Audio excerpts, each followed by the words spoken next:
Good morning everyone. तो आज की कहानी की अपन जो शुरुआत करने वाले हैं वो शुरुआत करने वाले हैं important question P block element के। और पी ब्लॉक एलिमेंट पे अपन बात करने वाले हैं ग्रुप 15, 16, 17, 18 क्लास 12 की पी ब्लॉक एलिमेंट। इससे आपको पता होना चाहिए बच्चों कि नीट में बहुत ज्यादा इंपॉर्टेंट क्वेश्चन उठते हैं। 2 से 3 क्वेश्चन आप मान लीजिए कि इस चैप्टर से आना है और इसका वेटेज बहुत ज्यादा होता है। तो कुछ क्वेश्चंस मैं आपके सामने धीरे धीरे लेके आते जा रहा हूं। शुरुआत करते हैं क्वेश्चन नंबर 1। ध्यान दीजिएगा, क्वेश्चन नंबर 1 है हमारे पास। द करेक्ट ऑर्डर ऑफ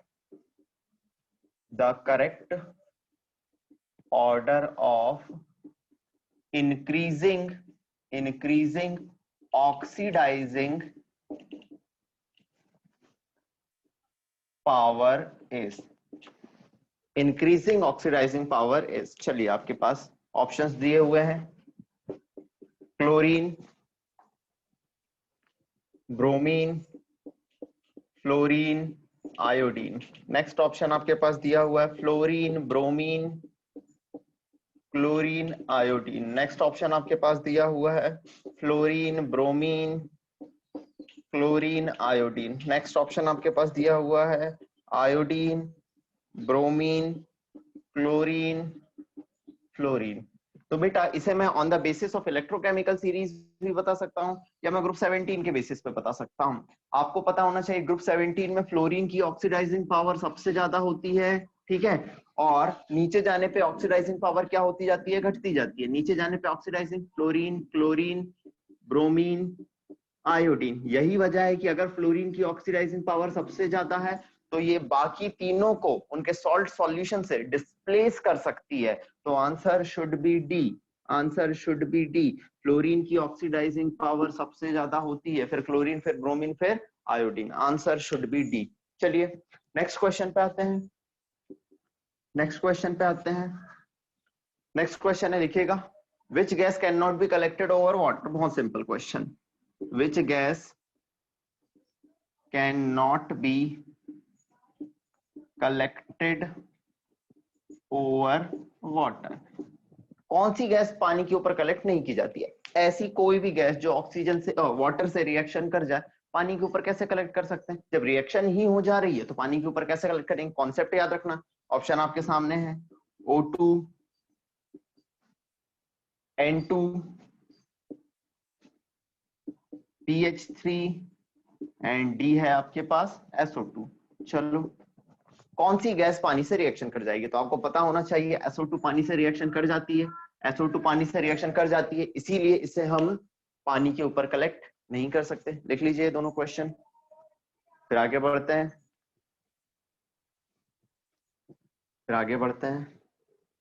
देखते हैं नेक्स्ट थर्ड क्वेश्चन पे डिस्कशन करते हैं अपन।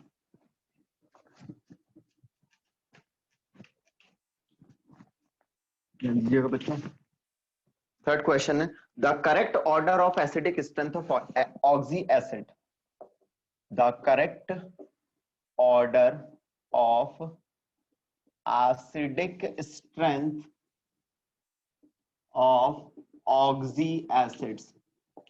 ध्यान देना बच्चों, इस पे करीब नीट में 2 से 3 टाइम्स क्वेश्चन आ चुके हैं, इसीलिए काफी इंपॉर्टेंट हो सकता है। ध्यान दीजिएगा, 4 ऑप्शन आपके सामने दिए हुए हैं, HClO, HClO2, HClO3, HClO4।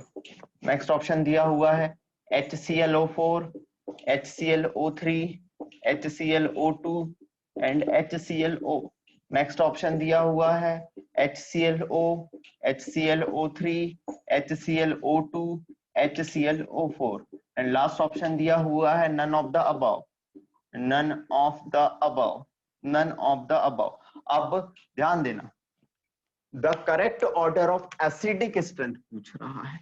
बच्चे ध्यान देना, अगर कभी भी एसिडिक स्ट्रेंथ की बात करें तो जो जितनी आसानी से हाइड्रोजन आयन दे दे वो उतना अच्छा एसिड होता है।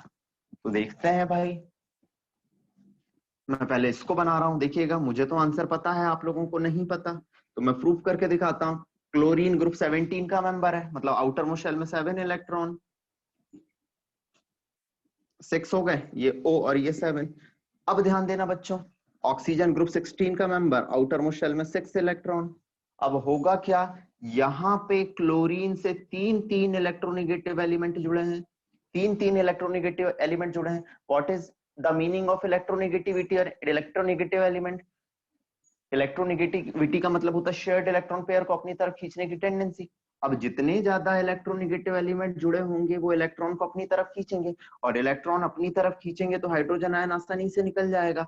और जितने ज्यादा इलेक्ट्रोनेगेटिव एलिमेंट होंगे उतनी आसानी से अगर हाइड्रोजन आयन निकलेगा, तो फिर तो सबसे अच्छा ये होगा, फिर ये होगा, फिर ये होगा, एंड लास्ट में ये होगा। तो answer should be B, answer should be B. आ जाइए, this is question number 3, this is question number 3। आइए जल्दी।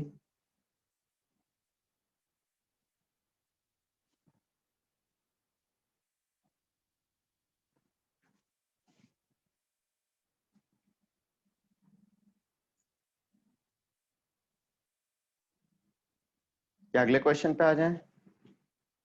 चलिए देखते हैं।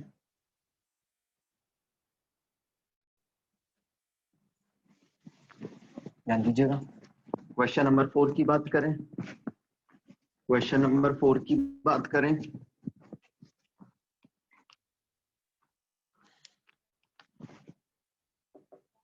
The mixture of concentrated HCl and HNO3 made in 3:1 ratio, made in 3:1 ratio contain, चलो देख लेते हैं क्या है ये कहानी। 4 options are ClO2, NOCl, NCl3, N2O4। बच्चों ध्यान देना, the mixture of concentrated HCl and HNO3 3:1, 3 part HCl and 1 part HNO3, ये मिक्सचर कहलाता है एक्वा रेजिया। क्या कहलाता है ये मिक्सचर? Aqua regia. और ध्यान देना, कुछ नोबल मेटल होती है, कुछ नहीं।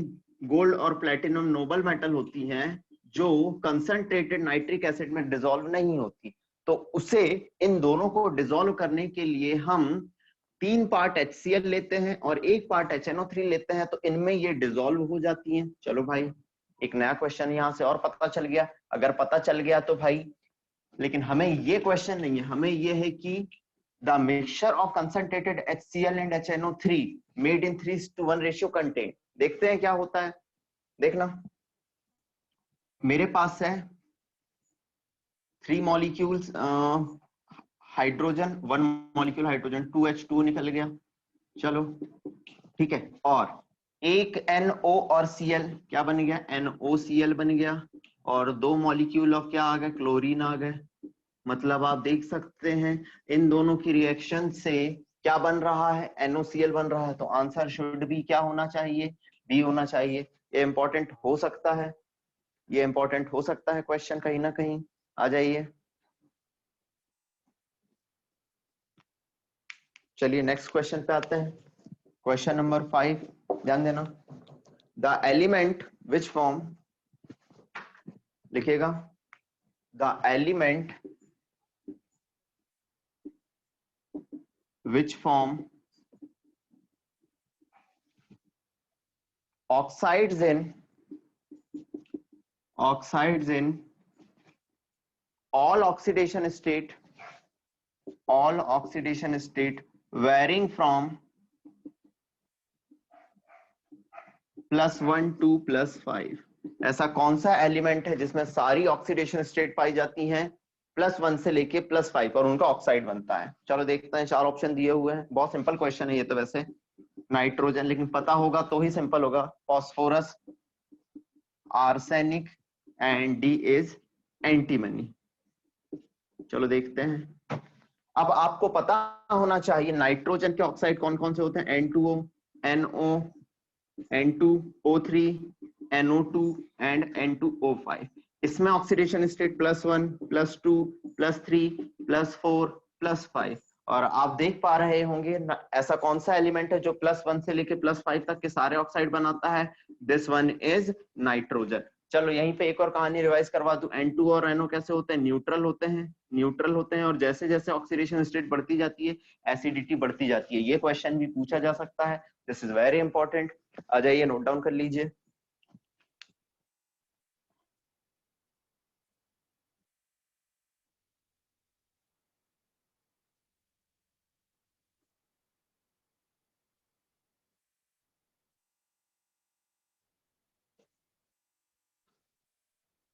नोट डाउन कर लीजिए क्वेश्चन 5। चलिए अगले क्वेश्चन पे आते हैं, ध्यान दीजिएगा। क्वेश्चन नंबर 6 देखते हैं। क्वेश्चन नंबर 6 देखते हैं।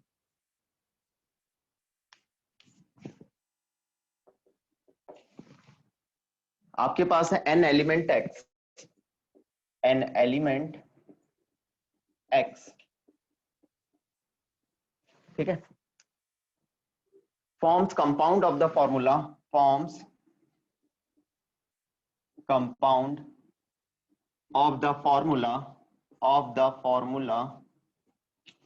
forms compound of the formula HCl3। ठीक है भाई, बनाने दो इसे। कोई एलिमेंट है, अगर वो कंपाउंड बनाना चाहता है तो हम कौन होते हैं उसे रोकने वाले? H2O5। चलो ठीक है, Ca3H2। चलो बना ले भाई, तेरे को जितने बना रहे हैं, बट नॉट, अच्छा but not NX5, but not HCl5, but not HCl5.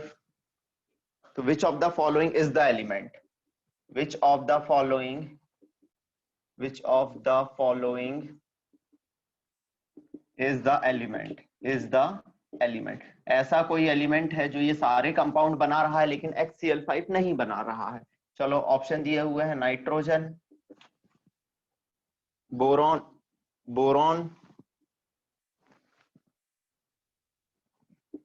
Aluminium and phosphorus. चलो देखते हैं, शुरुआत करते हैं। कोई एलिमेंट है जो क्या बना रहा है? HCl3 बना रहा है। नाइट्रोजन शुरुआत करते हैं। यस, नाइट्रोजन NCl3 बनाता है, नाइट्रोजन N2O5 बनाता है। ये देखो, अब भी देखा अपन ने, नाइट्रोजन की वैलेंसी कितनी होती है? -3, तो Ca3H2 बना सकता है। कैल्शियम बिल्कुल बना सकता है, लेकिन क्या नाइट्रोजन NCl5 बनाता है? सोचो सोचो सोचो, क्या नाइट्रोजन NCl5 बनाता है? अरे भैया, नाइट्रोजन के पास तो d ऑर्बिटल होता ही नहीं, d ऑर्बिटल एब्सेंट। अगर d ऑर्बिटल एब्सेंट है, अगर d ऑर्बिटल एब्सेंट है तो आपको एक बात पता होनी चाहिए, अगर किसी एलिमेंट के पास d ऑर्बिटल एब्सेंट है तो वो पेंटाहेलाइड नहीं बनाएगा, पेंटाहेलाइड बनाएगा ही नहीं। तो answer should B nitrogen, answer should B nitrogen. Note down कर लीजिए।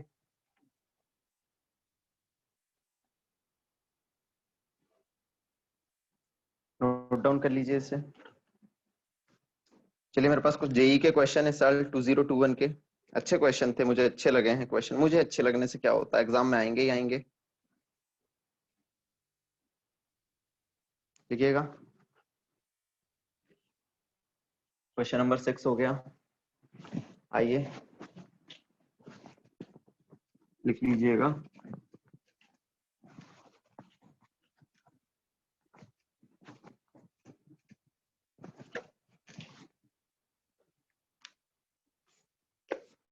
क्वेश्चन नंबर 7 है, जेई 2021 का क्वेश्चन है। देखते हैं। among the following halide, among the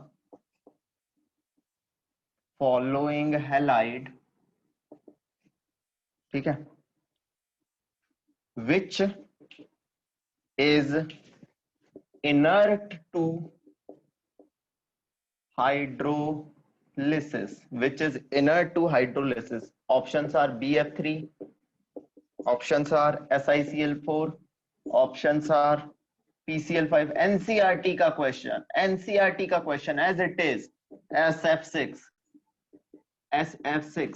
सबसे पहले सिर्फ फ्लोरीन ही होता है जो हेक्साफ्लोराइड बनाता है, ध्यान देना, ध्यान देना। और उसमें से भी जो SF6 होता था, उसमें से भी जो SF6 होता था, SF6 होता था, ध्यान दीजिएगा, ये मोस्ट स्टेबल होता था और इसमें थर्मोडायनामिकली मोस्ट फीजिबल रिएक्शन जैसे हाइड्रोलिसिस भी, थर्मोडायनामिकली मोस्ट फीजिबल रिएक्शन जैसे हाइड्रोलिसिस भी पॉसिबल नहीं होती थी। पढ़ाते टाइम मैंने एज इट इज बताया था क्वेश्चन की SF6 पे क्वेश्चन उठ सकता है, this is very important question, आ ही चुका है तो इंपॉर्टेंट होगा ही। आ जाइए अगले क्वेश्चन पे आते हैं। SF6 में थर्मोडायनामिकली जो मोस्ट फीजिबल रिएक्शन होती है वो भी जैसे हाइड्रोलिसिस वो भी नहीं होती है। क्वेश्चन नंबर 8 पे आते हैं, चलिए ध्यान देते हैं।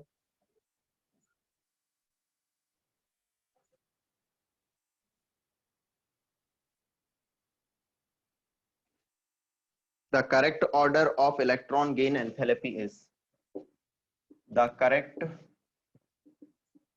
order of electron gain enthalpy is, ध्यान दीजिएगा, we have 4 options: sulfur, selenium, tellurium, oxygen, tellurium, selenium, sulfur, oxygen, oxygen, sulfur, selenium, tellurium, D option sulphur, oxygen, selenium, tellurium.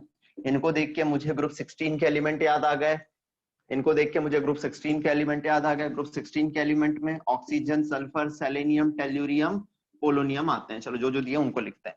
मुझे ये पता था कि ऊपर से नीचे जाने पे, ग्रुप में ऊपर से नीचे जाने पे इलेक्ट्रॉन गेन एंथैल्पी क्या होती है, डिक्रीज होती है। होना चाहिए था ऑक्सीजन को, लेकिन बेचारा बच्चा है, बच्चा बच्चा बच्चा, ठीक है। जैसे ही इलेक्ट्रॉन लेगा, कॉम्पैक्ट साइज होने की वजह से इसमें क्या होने लगेगा, इलेक्ट्रॉनिक इलेक्ट्रॉनिक की रिपल्शन काम करने लगेगा और इलेक्ट्रॉन गेन एंथैल्पी हाईएस्ट ना होके सबसे कम आ जाएगी और यहां आ जाएगी। तो हुआ क्या order, sulphur, selenium, tellurium, oxygen, sulphur, selenium, tellurium, oxygen. देख लीजिए कौन सा आंसर होना चाहिए, sulphur, selenium. Answer should B A. Very important, compact nature होने की वजह से, स्मॉल साइज होने की वजह से इसकी इलेक्ट्रॉन गेन एंथैल्पी कैसी हो जाती है, लोवेस्ट हो जाती है। इंपॉर्टेंट हो सकता है। आ जाइए,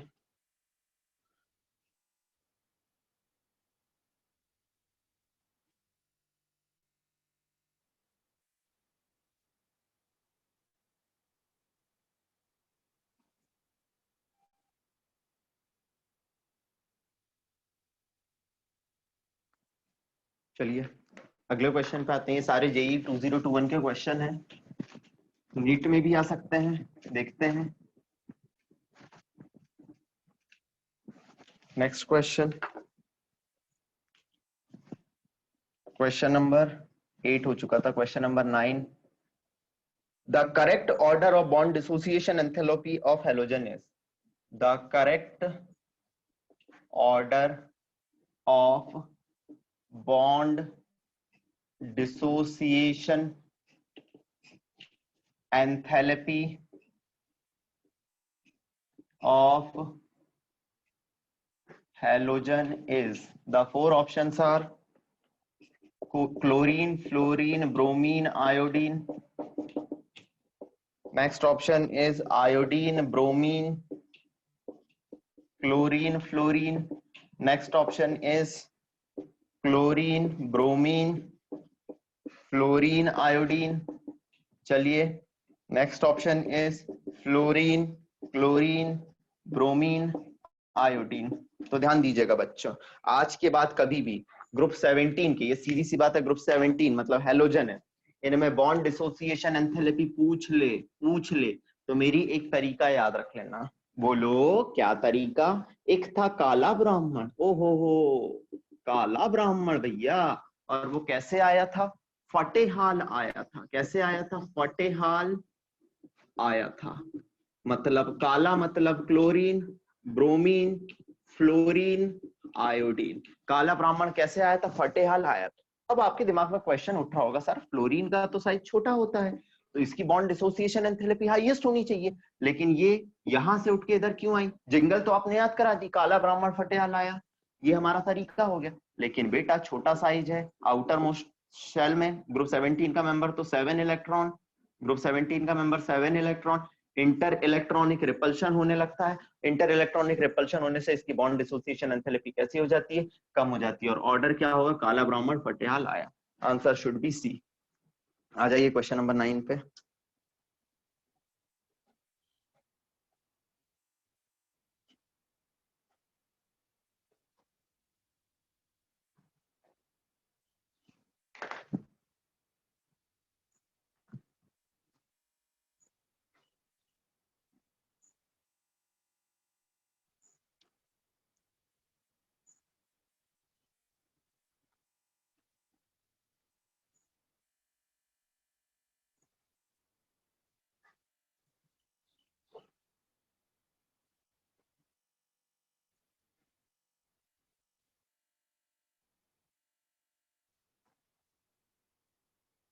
चलिए आगे बढ़ते हैं। नेक्स्ट क्वेश्चन काफी अच्छा क्वेश्चन हो सकता है। क्वेश्चन नंबर 10, क्वेश्चन नंबर 10 काफी अच्छा क्वेश्चन हो सकता है, ध्यान दीजिएगा।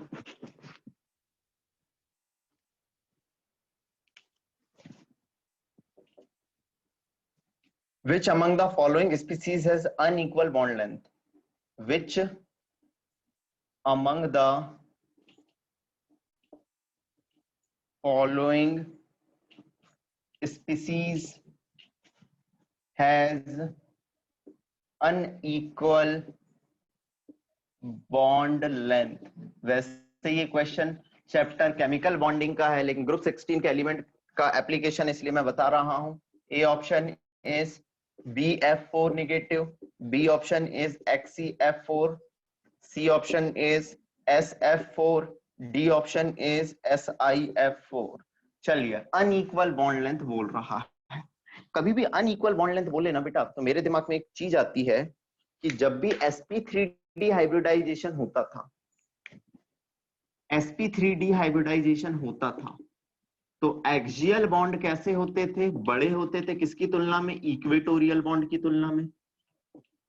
देखिए sp3d हाइब्रिडाइजेशन में शेप ऐसा आता था, ट्राइगोनल बाइपिरामिडल। तो ये जो एक्सियल बॉन्ड होते थे वो बड़े होते थे इक्वेटोरियल बॉन्ड की तुलना में। तो भाई देखते हैं कहानी क्या है।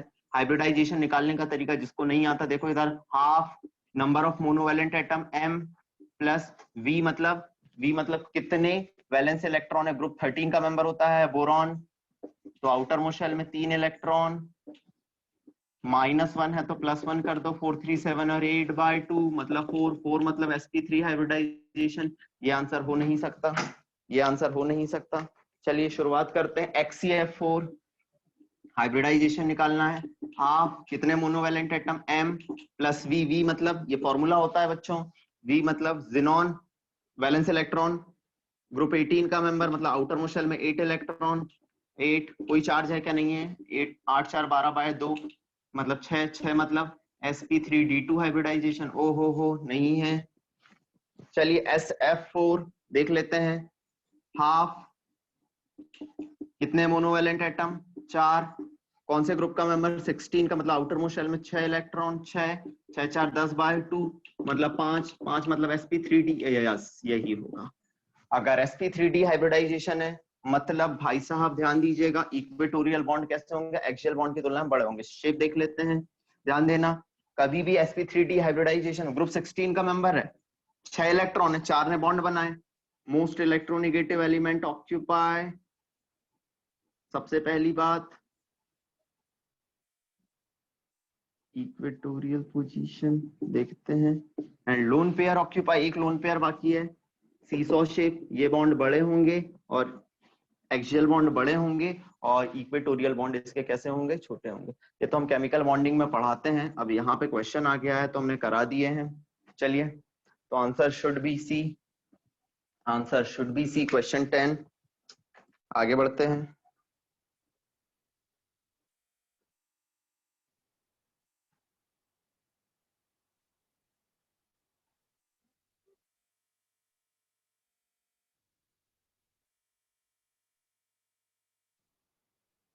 चलो क्वेश्चन 11, ये भी जेई में आया हुआ है इसी साल। अच्छा क्वेश्चन हो सकता है, अच्छा क्वेश्चन हो सकता है।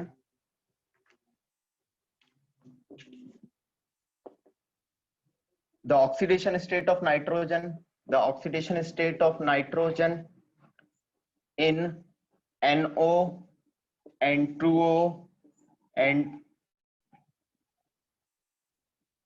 NO2 and NO3-1 in order of, अरे यार इस क्वेश्चन के तो ऑप्शन भी देने की जरूरत नहीं है, निकाल लीजिए।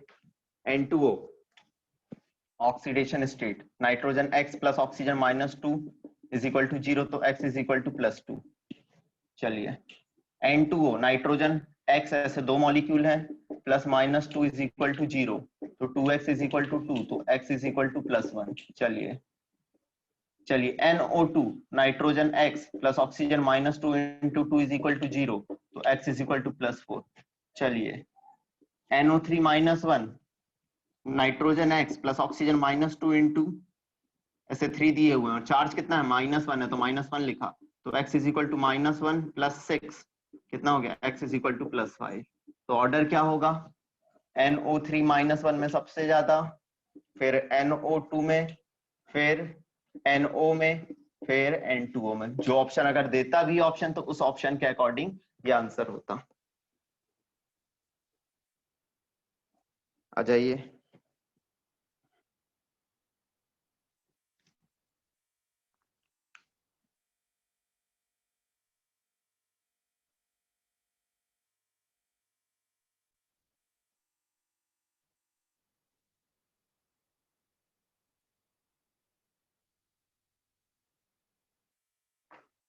चलिए अगले क्वेश्चन पे आते हैं, अगले क्वेश्चन पे आते हैं।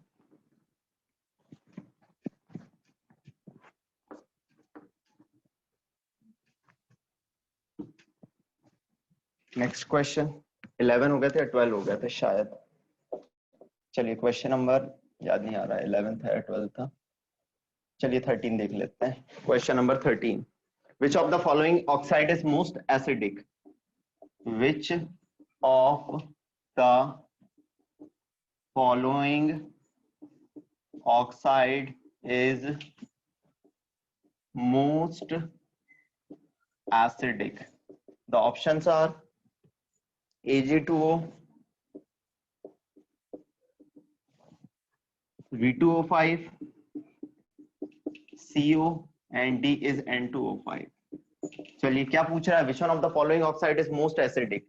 अगर ऑक्साइड दिए हुए हैं तो greater the electronegativity, greater the acidic character. किसकी इलेक्ट्रोनेगेटिविटी ज्यादा होगी, नाइट्रोजन की इलेक्ट्रोनेगेटिविटी कैसी है, हाईएस्ट, हाईएस्ट।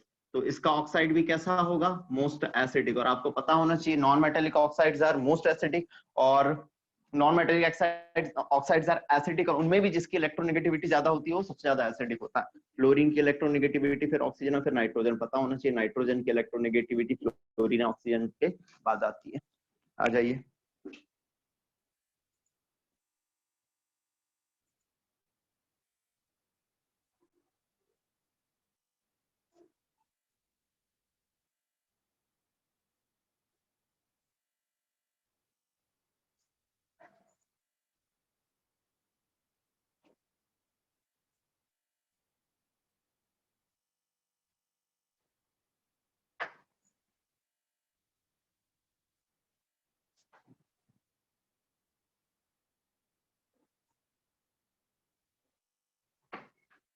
हो गया, आगे बढ़ जाए बच्चों, अगले क्वेश्चन पे आ जाएं।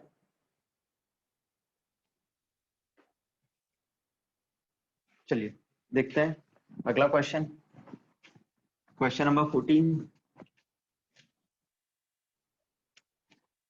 आपके पास क्वेश्चन दिया है, total number of lone pair in XeO F4। Question 14, total number of lone pair in XeO F4। अगर कभी भी ऐसा क्वेश्चन पूछे तो ध्यान दीजिएगा क्या करना, पहले हाइब्रिडाइजेशन निकालना। सबसे पहले हाइब्रिडाइजेशन आपने निकाला, हाफ कितने मोनो, या हाइब्रिडाइजेशन मत निकालिए, पहले ऑप्शन देख लीजिए इसके क्या दिए हुए हैं, 0 1 2 3, 0 1 2 एंड डी ऑप्शन इज 3। चलिए जिनॉन कौन से ग्रुप का मेंबर है भैया, ग्रुप 18 का मेंबर है। कौन से ग्रुप का मेंबर है, ग्रुप 18 का, मतलब आउटर मोस्ट शेल में ऐसा रफ डायग्राम बना दे रहा हूँ, 8 इलेक्ट्रॉन होंगे, एक से ऑक्सीजन जुड़ जाएगा, 4 से फ्लोरीन जुड़ जाएंगे, रफ डायग्राम बना रहा हूँ, 4 से फ्लोरीन जुड़ जाएंगे, ज्योमेट्री के लिए हाइब्रिडाइजेशन देख ले, और एक लोन पेयर आ जाएगा। तो देखिए बस सिंपल सा था, answer should be B, answer should be B.